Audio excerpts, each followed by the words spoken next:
나누실 말씀은 요나서 2장의 말씀입니다. 1절에서 10절까지 말씀.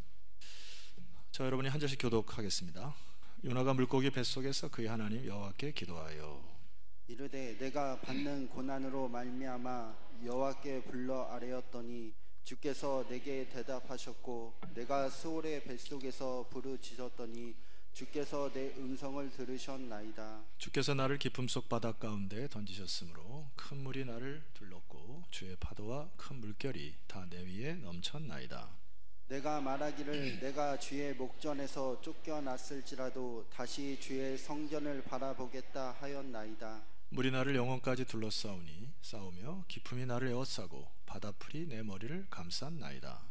내가 산의 뿌리까지 내려갔사오며 땅이 그 빗장으로 나를 오래도록 막았사오나 나의 하나님 여호와여 주께서 내 생명을 구덩이에서 건지셨나이다. 내 영혼이 내 속에서 피곤할 때에 내가 여호와를 생각하였더니 내 기도가 주께 이르렀사오며 주의 성전에 미쳤나이다.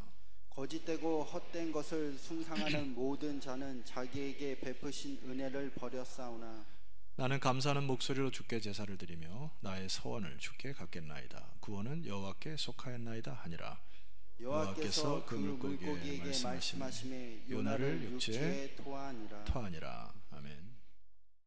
한 주간의 삶들을 살고 이 시간에 오신 여러분들을 제가 매주 기다리고 준비하고 있는데 참 인간의 그 삶이 쉽지 않다라는 생각이 듭니다.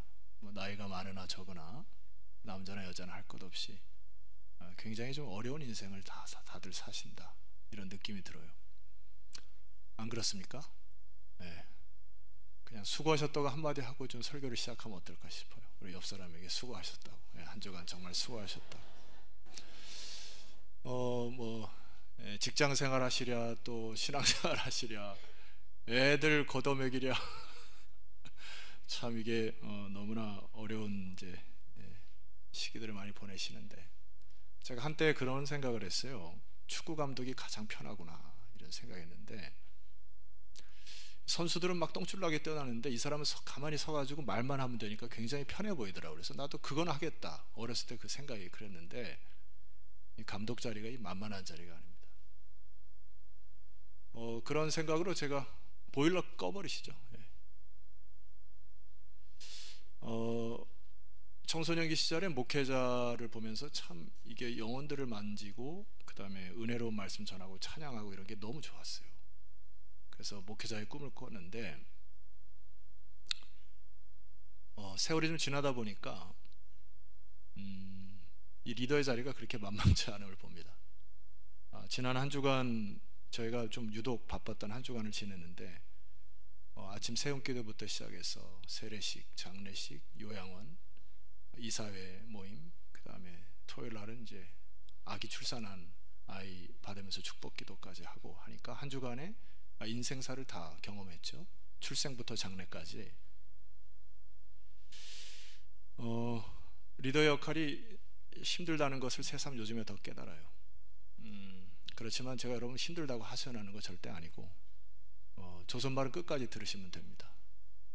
이 리더의 자리가 겉으로는 이렇게 평안하게 보이지만 발을 구르지 않으면 움직일 수 없는, 늘 기도와 또 열심을 다하지 않으면 교회를 끌고 갈 수 없는 그런 것을 보게 됩니다. 제가 여러분과 함께 좀 나누고자 하는 것은 이제 사명에 대한 부분인데 화면을 잠깐 봐주시면 좋겠습니다. 우리 삶의 질문을 던지셔야 되는 것은 같이 한번 읽어볼까요? 시작. 인간 생애 최고의 날은 자기 인생의 사명을 자각하는 날이다. 하나님의 나를 이 목적에 쓰겠다고 작정한 그 목적을 깨닫는 것이다. 저는 이것을 한마디로 압축하면 창조 질서다 이렇게 말하고 싶어요. 하나님이 모든 만물과 우리 인간을 만드시고 다 목적대로 만드셨다. 그래서 그 목적대로 순응하면 그것은 질서다 이런 얘기를 한 거예요. 그래서 하나님께서 목적대로 쓰임받는 것을 참 좋았다. 자연들도 그 순응하는 것이 하나님 보시기에 너무 좋았다. 근데 창조 질서를 거슬리거나 반대로 불순종하게 되면은 재앙이 따라온다는 것이 성경의 내용이에요. 요나서를 통해 우리에게 말씀하신 부분도 그와 동일한 부분입니다. 예를 들어서 요나에게 말씀하신 게 이거거든요. 너는 일어나 저 큰 성읍 니느웨에 가서 외치라. 이게 사명인데 여러분 어렵습니까? 별로 어렵지 않아요. 그냥 자기의 생각과 지난주에 말씀드렸던 오만과 편견 속에서 뭔가 마음에 들지는 않지만 하나님께서 말씀하신 것에 순응하고 예 하면 됐을 일을 불순종함으로 그의 인생이 꼬이는 것을 보게 되거든요. 저를 한번 따라 하실까요? 사명은 어렵지 않습니다. 왜냐하면 성경 곳곳에 말씀 얘기를 사람이 감당할 시험 밖에는 너에게 당한 것이 없나니 시험 당할 쯤에 또한 뭘 내신다고 했습니까? 피할 길을 내사 너희로 능히 감당케 하신다 했어요. 그러니까 사명으로 사는 것이 감사한 것이지 사명을 저버리고 자기 뜻대로 사는 것이 곤란한 인생을 산다 이 얘기죠. 요나가 불순종함으로 인해서 방향을 틀면서 일이 커지기 시작한 거거든요. 어떤 일이 커지기 시작했습니까? 보세요. 요나서 1장 4절 말씀 보니까 여러분이 한번 읽어볼까요? 자 시작. 여호와께서 큰 바람을 바다 위에 내리시매 바다 가운데에 큰 폭풍이 일어나 배가 거의 깨지게 되었습니다. 갑자기 큰 바람이 바다 위에 내리셔가지고 큰 폭풍이 일어났다. 주체가 뭐라고 되어 있습니까? 주어가 여호와께서입니다. 그러니까 여러분 우리 믿음의 사람들은 인생을 살아가면서 그냥 아무 생각 없이 살아가는 게 아니고 갑자기 내 인생에 어려움이 닥쳤을 때 이 어려움의 주체와 도대체 이 큰 바람의 의미를 깊이 묵상을 하셔야 돼요. 왜 이런 바람이 갑자기 나한테 왔는가? 그리고 가던 길을 잠시 멈추셔야 합니다. 그리고 생각을 하셔야 돼요. 내가 지금 목적지대로 가고 있는가? 하나님의 사명에 따라 인생을 살고 있는가? 하나님의 사명에 따라 내 돈을 쓰고 있는가? 내 시간을 쓰고 있는가? 내 에너지를 쓰고 있는가를 무수히 점검을 하셔야 됩니다. 근데 참 우리 인생이 참 우매한 거는 바닥까지 가야 깨달아요. 막 저 밑에 바닥까지 가야 돌아오는 경향이 있습니다. 안 그렇습니까? 끝까지 한번 가보는 거야 그냥. 방송을 보시는 성도님들 주께로 잘 돌아오시기를 소망합니다. 이 요나를 통해서 우리에게 말씀하는 메시지가 뭐예요? 이 요나서는 이제 구약 히브리어 문장의 그 책에 보면은 이게 그 예언서로 분류되어 있더라고요. 그래서 여기 예언서 이게 뭔가 메시지가 있구나. 우리에게 던지는 메시지가 뭘까요? 2장 1절을 먼저 묵상을 해보면은 자 여러분 읽어봅시다. 시작. 요나가 물고기 뱃속에서 그의 하나님 여호와께 기도하였습니다. 지금 바닥까지 내려간 다음에 그의 오만과 편견이 깨지고 그 다음에 자기의 아직과 고집이 무너지고 자기의 악함과 혼란을 깨닫고 기도하기 시작했다 했습니다. 그런데 죄악의 결과가 보이지 않습니까? 1절의 말씀 보니까 뭐가 보여요? 창조를 거스른 일이 발생이 된 것이죠. 무슨 거스른 일입니까? 요나가 물고기 뱃속에 왜 들어가 있어요? 물고기가 우리 배에 들어와야지. 하나님의 창조 질서가 뭐예요? 만물을 다스리고 우리에게 많은 음식을 주셨단 말이에요. 저는 그래서 특별히 양식집에 가면은 돈가스와 생선가스를 선택하라고 하면 제가 주로 뭘 선택할까요? 생선가스를 좋아합니다. 돈가스 별로 안 좋아해요. 생선가스가 담백하거든요. 한번 드셔보세요. 거기에 흰 크림 있잖아요. 이걸 딱 얹어 먹으면 굉장히 담백한 생선가스입니다. 이게 질서죠. 맛있죠?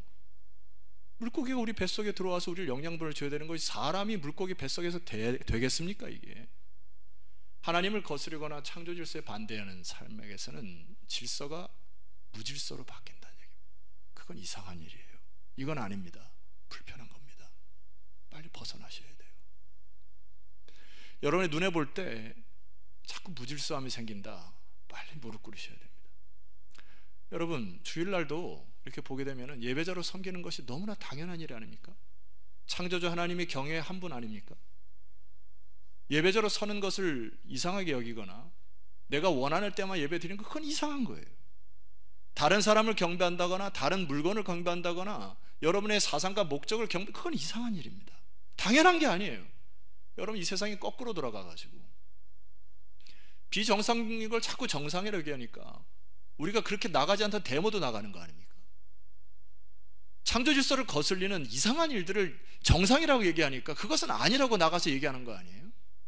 여러분 이 세상을 여러분 그냥 대충 사셔서는 안 되고 어떻게 이 세상에 돌아가는지 보셔야 됩니다.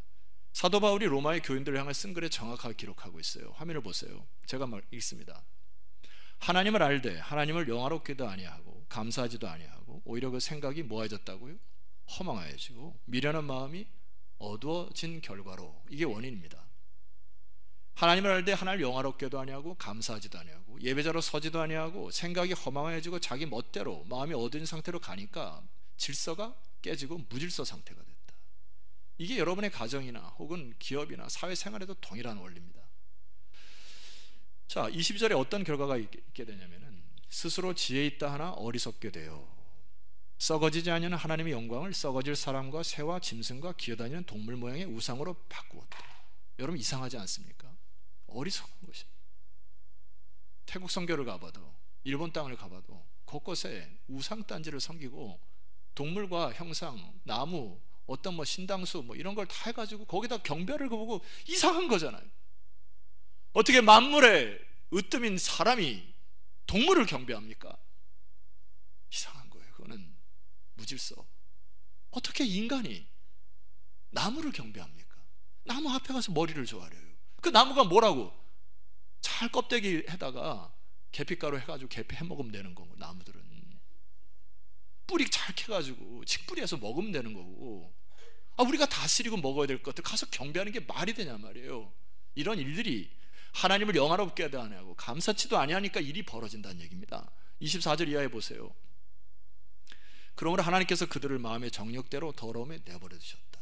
한번 내버려 둔 것입니다. 그랬더니 그들의 몸을 서로 모욕했다고요? 욕되게 했어요. 참혹한 것입니다. 망가진다는 얘기예요.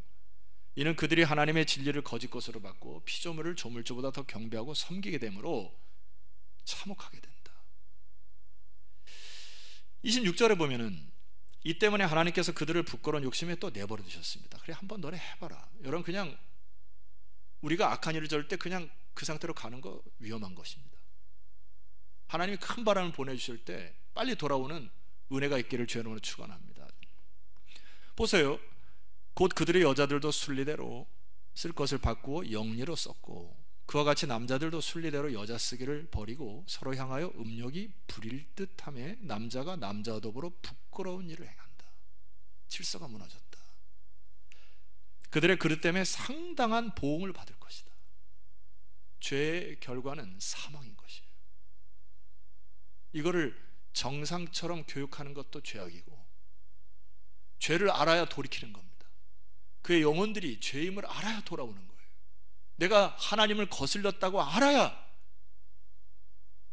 이렇게 하면 안 된다는 것을 알아야 주 앞에 돌아오는 겁니다. 우리는 그들을 품어야 돼요. 주의 사랑으로 품는 것입니다. 여러분 주변에 일어난 현상들이나 질서가 깨지고 무질서함이 일어나거든 빨리 주 앞에 무릎 꿇는 축복이 있기를 소망합니다. 그것은 비정상이에요. 요나가 요나를 통해서 우리에게 메시지를 주는 것이 바로 그것입니다. 요나는 오만과 핑계으로 꽉 차가지고 자기가 한 일에 대해서 너무나 소홀히 생각했고요, 그 이후에 벌어질 일에 대해 참담함에 대해서 미처 알지 못했어.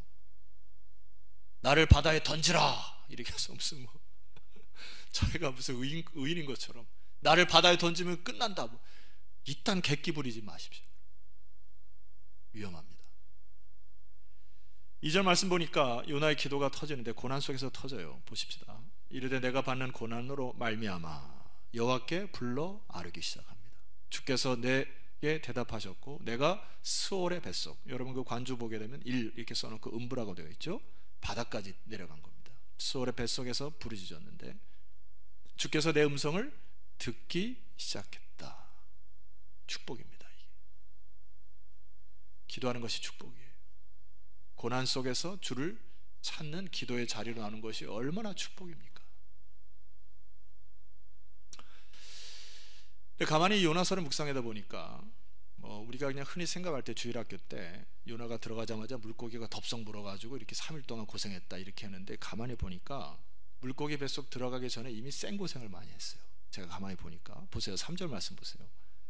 주께서 나를 깊음 속 바닷 가운데 던지셨으므로, 지금 뭐가 들어옵니까? 큰 물이 나를 둘렸고 주의 파도와 큰 물결이 다 내에 막 넘치기 시작합니다. 호적된다는 얘기죠. 4절 내가 말하기를 내가 주의 목전에서 쫓겨났을지라도 다시 주의 성전을 바라보겠나이다. 이게 질서가 무질서로 바뀌니까 그전에는 바닷가에서 파도를 보고 저 찰랑거리는 파도를 보고 너무 이뻤죠. 반짝반짝거리는 바닷물결을 보고 너무 이뻤죠. 근데 무질서 속에 하나님을 거부하고 불순종하니까 큰 물이 나를 죽이려고 덤벼드는 악마의 손처럼 느껴진다는 얘기예요. 그래서 이 가운데서 하나님께 기도를 했는데 마치 자기의 영혼이 4절 보니까 주의 목전에서 쫓겨난 것 같은 느낌을 받습니다. 근데 이 기도가 뭐가 터지죠? 다시 주의 성전을 바라보겠나이다. 이게 무슨 얘기예요? 하나님, 내가 하나님 경외하고 다시 예배자로 서겠습니다. 이제서야 고난은 다 겪고 생고생하고. 요나의 편을 보세요. 여러분 주목할 부분이 하나가 있는데 5절과 6절을 한번 읽어볼까요? 자, 시작. 물이 나를 영혼까지 둘러싸며 깊음이 나를 에워싸고 바다풀이 내 머리를 감쌌나이다. 6절. 내가 산의 뿌리까지 내려갔사오며 땅이 그 빗장으로 나를 오래도록 막았사오나 나의 하나님 여호와여, 주께서 내 생명을 구덩이에 건지셨나이다. 예, 제가 관심 갖는 단어 하나가 구덩이입니다. 구덩이가 무슨 의미예요? 깜깜한 칠흑 같은 구덩이, 마치 블랙홀과 같은 거. 인생에 아마 한두 번은 더 경험하셨을 것입니다. 아무도 없고 외쳐도 소리도 들리지도 않고 그냥 깜깜한 칠흑 같은 어둠 구덩이 느껴보셨어요? 이때 요나의 기도가 터집니다. 뭐라고요? 구원은 여호와께 서로구나. 나의 영혼의 구원은 주님밖에 없구나. 고통 속에서 부르짖기를 주 이름으로 축원합니다. 주님의 크신 구원의 은총이 비로소 이 영혼을 살려내는 것이죠. 제가 여기까지 이 말씀 묵상하다 보니까 아까도 말씀드렸지만 하나님이 요나가 바다에 던져지고서 바로 물고기가 물은 것 같지 않은 것 같아요. 인간이 바다에 물에 빠지면 얼마나 견딜 수 있을까요? 폐활량이 큰 사람 한 10분 정도 견디니까 한번 3분, 5분? 한 평균 3분에서 5분 정도는 살 수 있겠죠. 뭐 헤엄을 친다거나 뭐 잠수를 해서 다시 일어난다거나. 근데 하나님이 기다리시는 것 같아요. 언제까지요? 바다까지.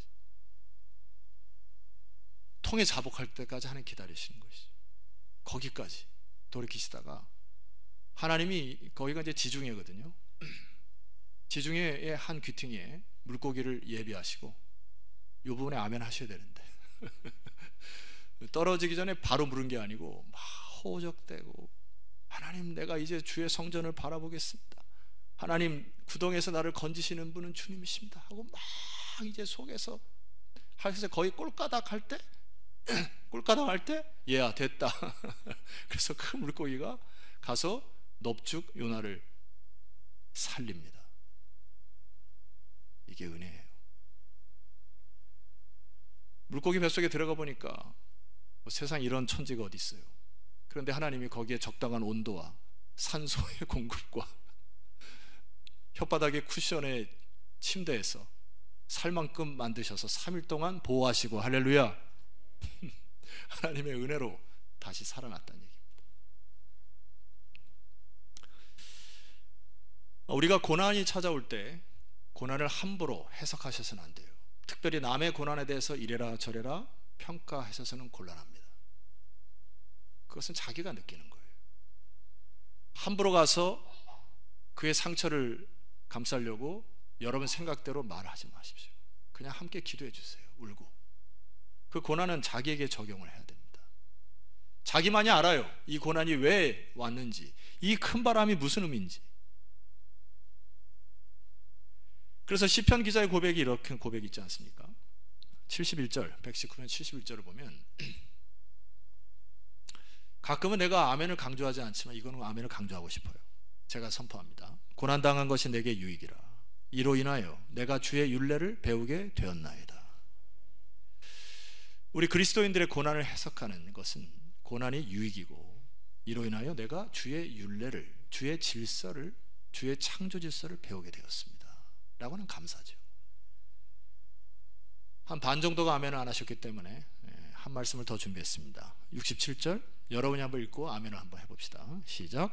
고난당하기 전에는 내가 그릇 행하였더니 이제는 주의 말씀을 지키나이다. 그전에는 내가 그릇 행했어요. 막 멋대로 생각하고 판단하고 막 다른 사람 가르치고 이래라 저래라 호통치고 막 그랬습니다. 근데 고난을 겪어보니까 이제는 내가 주의 말씀을 지키겠다 라고 하는 성숙한 사람이 됩니다. 그래서 고난이 유익인 것이죠. 요나의 마음과 눈은 이전까지는 옹졸한 자기 자신에서 이제 은혜를 베푸시는 하나님께 모든 눈과 초점이 가게 됩니다. 그래서 그의 기도가 마감되는데 7절 이하를 보십시다. 제가 볼게요. 여러분 혹시 줄 끄셔야 될 부분이 있어요. 내 영혼이 내 속에서 피곤할 때, 이거를 제가 히브리어 언어로 해석을 해보니까 내 영혼이 거의 죽을 지경이 되었을 그때 이렇게 된 것입니다. 여호와를, 이 부분이에요. 생각하였더니, 이 부분입니다. 여러분 죽을 것 같은 그곳에서 히브리 단어에 보니까 여호와를 기억하였더니, 무엇을 기억하라는 얘기예요? 나를 지으신 하나님을 기억하고 이 고난을 허락하신 하나님을 기억하고, 할렐루야. 그래서 그 기억 속에서 나의 기도를 들으시는 분께 나의 전심으로 올려드리기 시작할 때 하나님이 역사하신다. 8절 말씀, 거짓되고 헛된 것을 숭상하는 모든 자는 자기에게 베푸신 은혜를 버렸지만은 나는 다짐합니다. 감사하는 목소리로 주께 제사를 드릴 것이고, 예배를 드리겠다는 얘기죠. 두 번째, 나의 서원을 주께 갚겠습니다. 내가 맹세한 것들을 이제 아버지 앞에서 지키겠습니다. 구원은 여호와께 속하였기 때문입니다. 여러분, 우리의 수많은 인생의 고난을 해석하는 것이 참 문제고, 그게 하나님의 은혜로 풀어가는 것이 지혜인 것입니다. 제가 주중에 그 노예 행사가 있어서, 작은 음악회 행사가 있어서 우리 교인이 또 거기 가서 우리 한별이가 특송을 하고 우리 이호정 사모님이 반주를 하기 때문에 제가 안 갈 수가 없어가지고 밤에 또 달려갔습니다. 그래서 작은 음악회 노예 안에서 이제 이런저런 하는데 한 CCM 가수가 들고 온 곡이 감사뿐입니다 라고 하는 그 곡이었어요. 근데 나는 우리 한별이가 훨씬 더 잘하더라고. 그래서 그 찬송은 별 은혜가 안 됐는데 가사가 참 은혜가 됐어요. 그래서 가사를 여러분에게 좀 소개하려고 하는데, 이게 이제 원종수라는 목사님 지으신 시인데 최근에 지으신 시로 곡을 붙인 겁니다. 근데 원종수 목사의 아내가 암에 걸렸는데 암 투병을 하다가 하나님 부르심을 받은 거예요. 그러니까 얼마나 이 고통 속에 지냈겠어요. 아내를 잃은 슬픔 속에 마치 구덩이에 처박힌 듯한 인생으로 살아가지 않았겠습니까? 근데 그 속에서 하나님께 기도하였더니 하나님이 그를 구해내신 이후에 터진 시입니다. 제가 읽어드릴게요. 감사뿐입니다. 되돌아보면 모든 게 감사뿐입니다. 고난 속에도 주를 의지할 수 있도록 함께 하신 주님께 감사뿐입니다. 시간이 흘러서 주님의 뜻을 봅니다. 모든 것이 다 주의 은혜였음을 감사뿐입니다. 어떠한 상황도 감사뿐입니다. 주신 것도 감사, 취하심도 감사, 항상 감사해, 늘 감사합니다. 감사뿐입니다. 어떻게 이런 아름다운 시기를 표현할 수 있을까요? 사실 우리의 고난과 고통에 죽을 것 같은 고통이 있어요. 그리고 구덩이와 같은 곳에서 신음조차도 내기 어려울 때가 있습니다. 근데 하나님의 은혜가 더 크심으로 살아나는 거 아닙니까? 되돌아보면 모든 것이 감사하고, 시간이 흘러서 먼 뒤안길의 그 시기를 보니까 그때 그래 하나님이 그래서 그걸 허락하셨구나, 이게 해석이 된다는 얘기잖아요. 현실 속에는 죽을 것 같은데 시간이 흘러서 뒤돌아보니까 이러한 고난도 허락하신 그 하나님, 이제 나의 영혼이나 내가 사랑하는 사람의 죽음이나 수많은 관계의 아픔들을 주께서 이끌어오셔서 성숙의 나래로 올려가시는 하나님을 보니까 이 영혼의 호흡을 하는 거 아닙니까? 사랑하는 성도 여러분, 제가 서두에 목회자로서의 어떤 힘듦을 표현했어요. 우리 이영철 장로님도 기도해 보니까 본인의 어떤 부대낌을 하나님 앞에 정직하게 토해낸 것이 참 감사합니다. 여러분, 하나님 앞에 정직해 주시기를 주의 이름으로 축원해요. 바로 그때 10절의 역사가, 은혜가 있어야 합니다. 우리 10절 말씀 선포하겠습니다. 시작. 여호와께서 그 물고기에게 말씀하시매 요나를 육지에 토하니라. 여러분, 이 은총이 여러분에게 있기를 소망합니다. 하나님이 기다리신 것 같아요. 요나가 그의 오만과 편견과 아직과 고집이 꺾여지고 하나님의 은혜를 사모하는 두 손들어 하나님께 할 때까지 기다려서 이제는 하나님이 물고기에게 이제 여기 기록하셨잖아요. 말씀하셨다, 명하셨다. 얘야 그만 이제 물고 있어라. 요나를 살려줘라 해가지고 물고기의 입을 여시는 축복이 여러분에게 있기를 주 이름으로 축원합니다. 우리 이 시간에 말씀 의지해서 잠시 성찬식을 앞두고 기도합니다. 지금의 이 순간 혹은 수많은 갈등, 알지 못하는 죽음의 의미, 또 여러분의 인생을 해석할 수 없는 절망, 되돌아보면 하나님께 감사뿐이라고 하는 이 고백이 여러분의 것이 되기를 소망합니다. 정직하게 하나님께 아뢰십시다. 하나님, 나의 상황이 이렇습니다. 그러나 나를 위해서 모든 것을 희생하신 예수 그리스도의 은혜로 다시 일어나 사명자로 걸어가겠습니다 라는 기도로 이 시간에 성찬을 앞두고 합심하여 기도하는 시간을 갖도록 하겠습니다. 기도하시겠습니다.